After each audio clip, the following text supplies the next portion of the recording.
सृष्टी आहे त्यांची, ही सृष्टी त्यांना जर आपण दिली बालकवितेतून तर तुमच्या असं लक्षात येईल. म्हणून परी आणि राक्षस काय आहे? परी राक्षस जेवढे आपण लहानपणी एन्जॉय करतो किंवा त्याच्याविषयी कुतूहल असतं तेवढं मोठेपणे असतं नसतं. परी म्हणजे काय? पक्ष्यांचे पंख आणि मुलीचा देह हे एकत्र केलं परी झाली. राक्षस म्हणजे काय? आपल्याला 2 डोळे होते त्याला 3-4 काढा, आपल्याला शिंग नाहीत त्याला शिंग काढा. आहे मानवी देह पण तो चमत्कृतीने व्यापलेला असतो आणि म्हणून ते लहान मुलांना जास्त आवडतात. त्यांच्याकडे परी बोलते आणि राक्षस रांगताना दिसतो आपल्याला लहान मुलांच्या समोर. आणि ही जी वृत्ती आहे ही बालकवितेतून मला बरं वाटलं की सतीश तिरोडकरचं दुसरं पुस्तक बालकविता आलं. बरेच जण एवढी पुस्तकं लिहितात. मी किती वेळा किती जणांना ओरडून सांगितलंय की जोपर्यंत तुम्ही मोठे कवी जे आहात त्यांची 10-12 पुस्तकं आले त्यांनी बालकविता एकदा तरी लिहावी, तोपर्यंत तुम्हाला सद्गती मिळणार नाही. हा बरोबर आहे ना. तुम्ही कधीतरी बाल होतात, आता आबालवृद्धामध्ये आलात. तुम्ही लहानपणी जे काय केले ते लिहू नका, कारण बालकविता ही रचना आहे, ती उत्स्फूर्त येत नाही. तुम्ही त्याच्या विश्वात जावं लागतं, त्या मुलाच्या मेंदूत जावं लागतं. आता इथे सगळे शिक्षक आहेत ना, मी पण शिक्षक आहे, हा पण शिक्षक आहे. काय मस्त आहे ना, हा शिक्षक आहे, हा माझा रक्षक आहे आणि हा आता हे जे शिक्षक आहेत ना, मी मगाशी येता ह्याला म्हणालो खरा शिक्षक कोण? जो लहान मुलासारखा निरागस वृत्तीचा असतो ना, तोच शिकवू शकतो. प्रिन्सिपलचा गुलाम म्हणून शिकवलेला शिक्षक मला अजिबात माहिती नाही, ते सगळ्यात वाईट असतं. तो वर्गात गेला की तो राजा. प्रिन्सिपलनी कसली सही आणि कसलं काय? प्रिन्सिपलला सुद्धा गेट आउट म्हणतो तो शिक्षक वर्गात आला, कारण तो काय घेऊन येतो? किती धडे झाले, किती पोर्शन झाला, काय झालं, किती अब्सेंट आहेत, किती प्रेझेंट आहेत, चल तू अब्सेंट हो. कारण ते जे विश्व आहे तो शिक्षक आहे की ते समोर बसलेले आहेत. आपण उगाच म्हणतो का ते मातीचे गोळे आहेत? मी नेहमी मजा करतो. मी कॉलेजला शिकवलंय आणि जेव्हा मी शिक्षकांमध्ये येतो मला इतकं बरं वाटतं की मी मूल होतो त्यांच्यासमोर. कारण प्राथमिक शिक्षक हे सगळ्यात मोठे गुरुजी आहेत आपल्या महाराष्ट्रातले. कारण त्यांच्यासमोर मातीचे गोळे आहेत, त्यांना ते आकार देतात. आम्ही कॉलेजमध्ये शिकवतो सिमेंटचे गोळे असतात. काय करणार? किती मारणार चिन्हे आठवडे, काहीच होत नाही. तर अशा त्या मुलांसाठी म्हणून मगाशी एकनाथ म्हणाला की वयोगटाप्रमाणे कविता लिहिता आल्या पाहिजे आणि ते त्याच्याकडे आहे. म्हणजे माझ्या कवितेमध्ये एकदम लहान मुलं असतील, 5 वर्ष 6 वर्ष, त्यांचं कुतूहल असतं जागृत, कुतूहल खूप असतं 5-6 वर्षाच्या मुलांना. नंतर जो शाळेत जातो आणि त्याचं कुतूहल संपतं आणि मग तो मित्र, आई बाबा, कुटुंब, सगळ्यात लाडका मामा.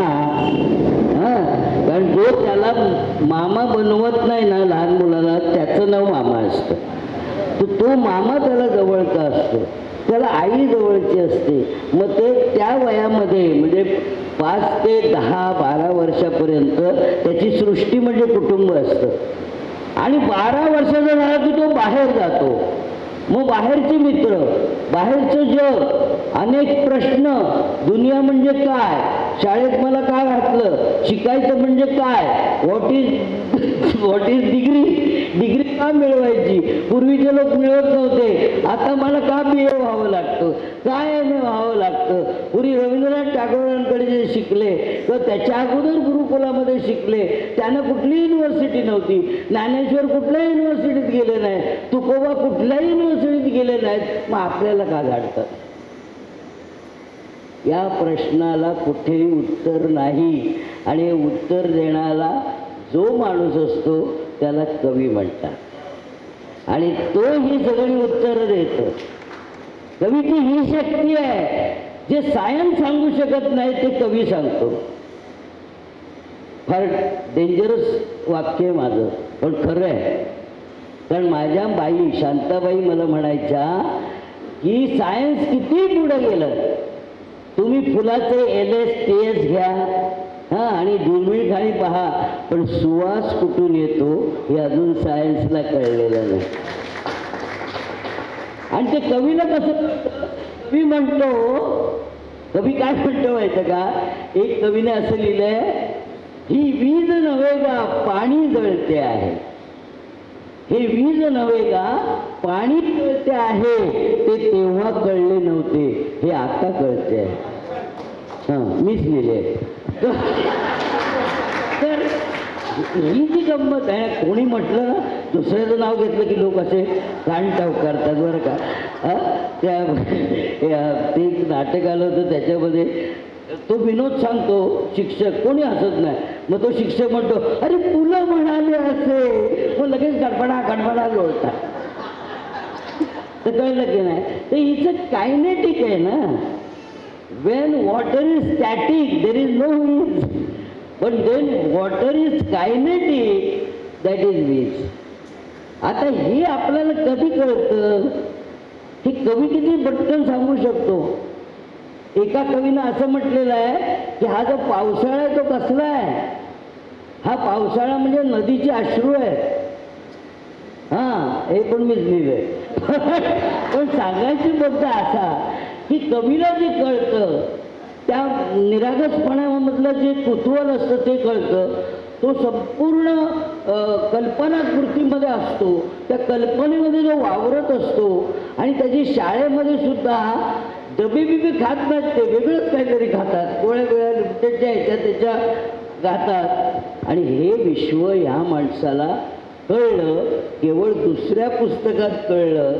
पहिल्या पुस्तकाचंही प्रकाशन माझ्याच हस्ते झालं होतं, पण दुसऱ्या पुस्तकामध्ये ह्याला जे कळलं, माझं म्हणणं आता ह्याला काही म्हणजे पुढची सगळी पुस्तकं लिही, आता मार्ग मोकळा आहे, आता तुला सर्टिफिकेट दिलेलं आहे आता साहित्याने, रसिकाने. म्हणून प्रत्येक कवीने बालकविता लिहिली पाहिजे आणि तुझ्या छापल्या पाहिजेत अशा प्रकारचं. आणि मी एक कविता वाचून दाखवतो. म्हणजे काय असतं माहिती आहे, कवीना तिरकसपणे पाहण्याची चौकस बुद्धी असते कवीला. एखादी गोष्ट तिरकसपणे पाहण्याची चौकस बुद्धी. म्हणजे काळा रंग आपल्याकडे एवढा बदनाम झाला आहे. खरं म्हणजे आपण भारतीय काळेच आहोत, पण आपल्याला गोऱ्या रंगाचा एवढा काय मोह आहे मला कळत नाही. हरकत नाही, गोरा चांगलाच रंग आहे, पण काळ्या रंगाला वाईट का म्हणायचं? कृष्ण सावळा, विठ्ठल सावळा, सगळे सावळे आहेत आणि मग आपल्याला गोरेपणा कशाला पाहिजे? मग त्यांची एक कविता आहे की जे नावडीचं असतं आपल्याला तेच नेमकं लहान मुलाला आवडीचं असतं. तुम्ही लहान मुलाला म्हणा इकडे जाऊ नकोस, तो जाणार, तो जाणार, पण त्याच्या डोक्यात कुतूहल असतं, जाऊ नको म्हटलं म्हणजे काय, काहीतरी असणार, मग तो जाणार. तर ही गंमत असते. म्हणून लहान मुलाला सांगू नका काळा रंग वाईट असतो वगैरे, अजिबात नाही. त्याच्यावर आम्ही एक कविता लिहिली, ती मी वाचतो. मी ह्याला म्हटलं तर तू वाचू नको, मी वाचतो. हे पण सांगतो मी चांगला कवी आहे म्हणून. 58 पानावर आहे, 58. तर त्याच्यामध्ये काळ्या रंगामध्ये काय शक्ती असते ती यांनी सांगितलेली आहे. आणि त्याला शीर्षक फार सुंदर लिहिलंय, काळाची गंमत. काळाची गंमत. आणि काळाला इन्व्हर्टेड कॉमामध्ये असतं. म्हणजे मोठ्या माणसाने वाचलं तर त्याला तो काळ दिसेल आणि लहान मुलाला वाटलं की तो रंग दिसेल. रंग ही सगळ्यात गंमत काय माहिती आहे का? चित्रकाराकडे रंग असतात आणि कवीकडे अंतरंग असतं. आणि ह्या रंग आणि अंतरंगाचा संयोग झाला ना की तो रंग किती सुंदर आहे ते कळतं. तर काळा फळा शिक्षण देतो. आता सगळं बदललंय बरोबर की नाही? हां, आता ते हिरवं असतं आणि मग त्याच्यावर काही हे करतात. पण आपण शिकलो सगळं फळ्यामध्ये. काळा फळा शिक्षण देतो काळा ढग पाऊस देतो, पांढरा नाही देत. मला खांडेकरांची रूपकथा आठवली. काळा आणि पांढरा ढग, है ना, काळा आणि पांढरा ढग. तो पांढरा ढग वर वर जात असतो. तो काळा ढग म्हणतो कुठे चालला? तो म्हणाला मी स्वर्गात चाललेलो आहे. काळा ढग म्हणतो, पांढरा ढग काळ्याला म्हणतो तू कुठे चालला? तू जमिनीवर चाललोय मी. काय करणार जमिनीवर जाऊन? काय नाही म्हणे, माझं काम मी करतो. तो पांढरा ढग स्वर्गात पोचायच्या अगोदर हा काळा ढग जो बरसला आणि बरसल्यामुळे त्याला स्वर्गात पहिली जागा मिळाली. ह्या काळ्या रंगाची ही जी किमी आहे हे एका ओळीत कळतं की नाही आपल्याला.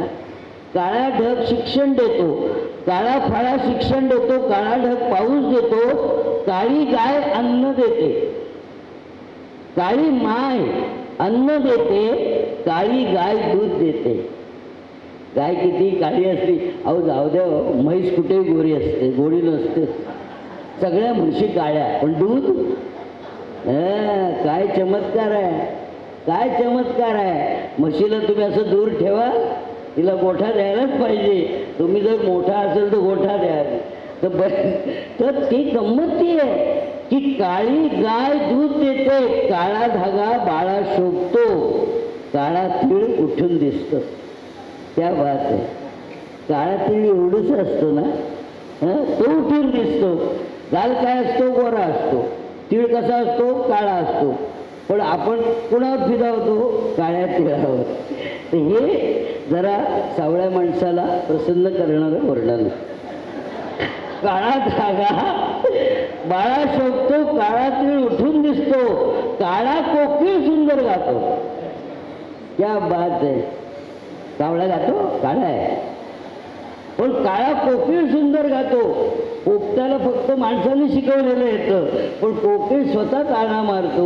सारेगम पदनिसा या संगीतातल्या सरगमची निर्मिती बहुतेक कोकिळेच्याच गळ्यात असेल आता, असं मला वाटतं. आणि म्हणून काळा कोकिळ जो असतो, आणि काळा कोकिळ म्हटलं बघा, जाता जाता शिक्षण दिलं. कोकिळा गात नाही, कोकिळ, तो कोकिळ, ती कोकिळा. तर कोकिळ गातो हे सुद्धा जाता जाता कवीला एवढं कळलं पाहिजे. मग आमच्यासारखे बावळट लिहिलं असतं, कोकिळ गात नाही. काळा कोकिळ सुंदर गातो, काळा दगड मूर्ती देतो. कुठल्या कुठे गेले बघा, कुठून सुरुवात झाली? काळा ढग पाऊस देतो, इथपासून सुरुवात झाली तर काळ्या दगडापर्यंत आले. नुसता दगड नाही तर त्याची मूर्ती, म्हणजे देवत्वाकडे आले ना, निसर्गातनं देवत्वाकडे आलं. ही सुद्धा कवितेची एक वाटचाल असते. हे पण वाचताना लक्षात घ्यायचं असतं.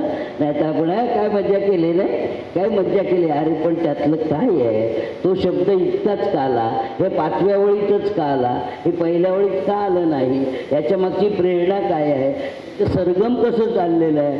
सारेगम पदनिसा आहे ना, हां, किसानी धपो मगरेसा असं नाही आहे ना ते सारेगम. तर त्याचा प्रवास बघा कुठे आला, हे मला सांगायचं होतं तुम्हाला. आता हे सगळं लहान मुलांना कळेलच असं नाही, पण मोठे जेव्हा बालकविता वाचतात त्यावेळी त्यांचा आनंद दुगणीत व्हावा म्हणून त्यात लपलेल्या गोष्टी जास्त असतात. माझी कवितेची व्याख्याच आहे, कवितेत जेवढं लपवाल तेवढी कविता सुंदर होते. लपवता आलं पाहिजे. हो, सौंदर्य लपवलेलं छान दिसतं, उघड असलेलं नाही दिसत. ते मादक असेल उघड सौंदर्य, पण मोहक नसतं. आणि म्हणून दडवलेलं सौंदर्य हे मोहक असतं. तसं दडवलेला अर्थ फार सगळ्यात महत्वाचा असतो. काळा कोकिळ सुंदर गातो, काळा दगड मूर्ती देतो, काळा विठ्ठल हृदय भेटतो, काळा कृष्ण मनी बसतो. झालं.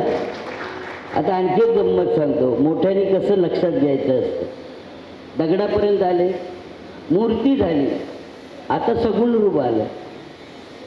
मूर्ती कुणाची असू शकते, पण शेवटच्या काढव्यात विठ्ठल आला, कृष्ण आला, म्हणजे निर्गुणातून सगुणाकडे येण्याची ताकद या कवितेकडे आहे. हे तुम्ही लक्षात घेतलं पाहिजे. देव सर्वत्र आहे असं आपण म्हणतो आणि तरी सुद्धा मंदिरात स्थापित करतो, हे चुकीचं नाही आहे. देव सर्वत्र आहे हे प्रचंड विद्वान असलेल्या माणसाला असेल, पण सामान्य माणसाला तो दिसावा लागतो. आणि म्हणून मंदिर आहे. मंदिरामध्ये दगडाची मूर्ती ज्यावेळी त्याला दिसते त्यावेळी तो हात जोडतो. उगाचच बाकीचं कुठे हात जोडायचे त्याला कळत नाही. सर्वत्र आहे म्हणजे कुठे हात जोडायचे, मग तो राजकारण्यानं जोडतो. कळत नाही तर ते देवाच्या मंदिरात गेलेला तो जोडतो. तर असं हे सगळं जे बालजग असतं ना, याचा अभ्यास आपल्याकडे होत नाही. दुर्दैवाने युनिव्हर्सिटीमध्ये होत नाही, दुर्दैवाने शाळेमध्ये होत नाही. आणि जे शिक्षण घरापासून सुरू व्हायला पाहिजे त्याला बालकविता कारणीभूत होईल. लक्षात ठेवा, ज्या दिवशी घरात जन्मलेल्या बालकाला दुसरी तिसरीमध्ये तो नाद आणि ती लय एकदा त्यांच्या रक्तात भिनण्यासाठी शाळा पहिलीच सुरू होते. पण बालक पहिल्यांदा 6 वर्ष घरी असतो. त्या 6 वर्षात त्याला चांगला प्रगल्भ करण्यासाठी सतीश तिरोडकरची बालकविता असणं आवश्यक आहे असं मला वाटतं. कारण नाद आणि लय हे फार महत्त्वाची गोष्ट आहे. चल रे भोपळ्या टुणूक टुणूक, एक शब्द इकडे तिकडे फिरवा, अजिबात आवडणार नाही तुम्हाला. चल रे भोपळ्या टुणूक टुणूक, टुणूक भोपळ्या चल रे गेला, चल रे टुणूक भोपळ्या गेला, टुणूक भोपळ्या चल रे नाही, चल रे भोपळ्या टुणूक टुणूक. आता हे जे आहे हे नादविश्व आहे ना, हे मुलांना आधी कळतं. तुम्हाला काय वाटतं, पाळण्यामध्ये मुलगा खेळणं कळतं त्याला? पोपट लावलाय का काय हे लावलंय, बाहुली लावलंय, अजिबात कळत नाही. तो रंगाने आकर्षित होतो, तो रंगाने आकर्षित होतो, तो नादाने आकर्षित होतो. त्याच्या हाती खेळणे द्या, 2-4 वेळा असं बघून थाडकन फेकतो, त्याला नाद ऐकायचं असतो. आणि पालक म्हणतात हे तोडून दिलं. अरे तोडलं म्हणजे तो कलाकार आहे. पालकानं शिक्षण गरज आहे, कारण त्याला आवाज ऐकायचा असतो. आणि तुम्ही असं ठुळठुळ खेळलं, त्याला स्वतःच्या हातात हवं असतं. लक्षात घ्या, बालकविता स्वतःच्या हातात आली तुमच्या. उद्या सतीश तिरोडकरची असो, ह्याची असो, सतीश सोळंकरची किंवा आमच्या एकनाथ महाराजांची असो, यांची बालकविता ज्यावेळी घराघरामध्ये मोठे जण प्रथम वाचतील आणि त्याचा संस्कार बालकांवर करतील, त्यावेळी मला असं वाटतं की आपला महाराष्ट्र देश खरोखरच पावन होईल आणि तो उज्ज्वल होईल. आणि नुसतंच बोलण्याचं वाक्य नाही, भविष्य उज्ज्वल करायचं असेल संस्कृतीचं, तर बालकविता घराघरात आवश्यक.